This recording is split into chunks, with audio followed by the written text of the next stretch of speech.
Sinasakpo ng Bureau of Customs ang mga nakumpiska nilang mga makina na ginagamit sa paggawa ng sigarilyo. Babala nila yan laban sa mga smuggler. Lumalabas daw na ang mga dating sangkot sa droga ngayon ay lumipat na sa pag-i-smuggle ng sigarilyo. Nakatutok si June Veneracion. Gamit ang maso at acetylene torch, 7 kumpiskadong makina sa paggawa ng sigarilyo ang winasak ng customs.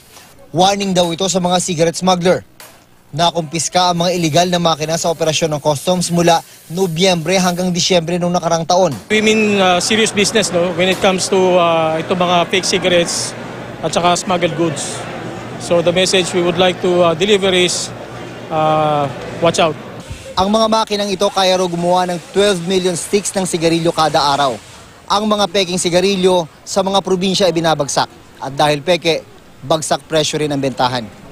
Ang pagwasak sa mga makina ay itinaon sa 117 anibersaryo ng Customs. Sa report na nakalap ng Enforcement and Security Service ng Customs, lumipat raw sa smuggling ng sigarilyo ang ilan sa mga dating sangkot sa illegal na droga.